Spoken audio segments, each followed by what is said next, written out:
Dans ce thème, l'Amérique et l'Europe en révolution des années 1760 à 1804, voyons maintenant la Révolution américaine 1775-1787. L'objectif de notre vidéo est de vous faire comprendre le contexte de la situation en Amérique du Nord à la veille de la Révolution américaine. Vous devrez retenir les dates importantes, expliquer les enjeux du soutien de la France aux insurgés américains. Enfin, vous pourrez expliquer les liens qu'entretiennent les révolutions américaines et françaises, par exemple à travers le personnage de Benjamin Franklin. Alors allons-y, quelle est la situation en Amérique du Nord à la veille de la Révolution en 1760 ? Jusqu'en 1760, la France et l'Angleterre se partagent les territoires d'Amérique du Nord. On se rappelle que le traité de Paris de 1763, suite à la défaite française contre l'Angleterre, après la guerre de 7 ans, transfère la presque totalité des possessions françaises à son rival, l'Angleterre. C'est ainsi que la Grande-Bretagne se retrouve à la tête de ces immenses territoires, dont 13 colonies forment le noyau dur. Mais c'est quoi, ces 13 colonies ? On appelle les 13 colonies les territoires de l'Empire britannique en Amérique du Nord. Ce sont les terres qui sont sous la domination de l'Angleterre. La révolte qui débute en 1775 contre cette domination anglaise donne naissance aux États-Unis d'Amérique. Quel est l'élément déclencheur de la révolte des 13 colonies contre l'Empire britannique ? Afin d'amortir le coût de la guerre de 7 ans, le Royaume-Uni multiplie la création de nouveaux impôts. L'agitation fiscale se transforme en révolte, notamment à Boston en 1773.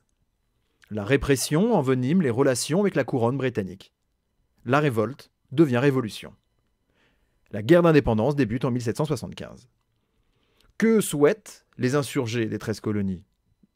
Les insurgés souhaitent l'indépendance, c'est-à-dire ne plus être subordonnés à la Grande-Bretagne. Concrètement, cela veut dire sortir de la domination britannique, être maître des lois et instaurer le régime politique qu'ils souhaitent, en l'occurrence, une république. Quelles sont les dates importantes de la guerre d'indépendance des États-Unis d'Amérique ? Le conflit dure de 1775 à 1783. En 1776, la déclaration unilatérale d'indépendance des États-Unis d'Amérique marque la rupture définitive avec l'Angleterre.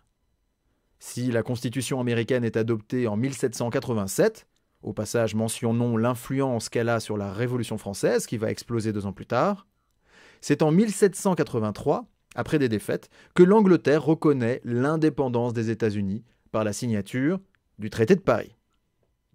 Et pourquoi Paris ? Parce que la France a apporté son soutien à la Révolution américaine.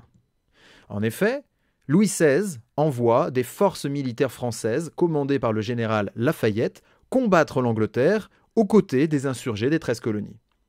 Pourquoi ? Pour réduire l'influence commerciale de l'Angleterre dans la domination coloniale. Ça a marché, mais on s'en doute, ce qui se passe de l'autre côté de l'Atlantique va connaître un grand retentissement en Europe, notamment en France. Quels liens entretiennent les révolutions américaines et françaises ? Les principes des Lumières vont trouver en Amérique le lieu de leur mise en pratique. Et dans un mouvement d'aller-retour, cela va directement inspirer les révolutionnaires français. Et les révolutionnaires de Saint-Domingue. La fin des privilèges, l'égalité des droits, une constitution garantissant la séparation des pouvoirs. On le voit, la Révolution américaine influence profondément les idées à l'aube de la Révolution française de 1789. C'est d'ailleurs à l'image d'un personnage, le personnage de Benjamin Franklin. Cet homme de science et homme politique américain qui participe à la Révolution américaine est considéré comme un des pères fondateurs des États-Unis. Il participe à l'élaboration de la Constitution américaine signée en 1787. Eh bien, ce Benjamin Franklin séjourne régulièrement à Paris. Il rencontre Voltaire. Il débat dans des cafés parisiens, véritable lieu de germination des idées révolutionnaires prêtes à éclore. On le comprend, on parle bien de la circulation des hommes et des idées dans l'espace atlantique au XVIIIe siècle. Cet exemple nous montre bien les influences réciproques qu'Amérique et France ont partagées, et même, plus largement, les mouvements révolutionnaires.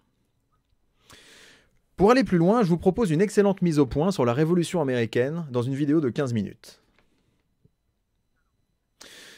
Alors, on se résume. Que faut-il retenir ?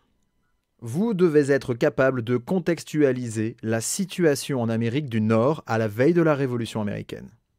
Vous connaissez les dates importantes. Vous pouvez expliquer les enjeux du soutien de la France aux insurgés.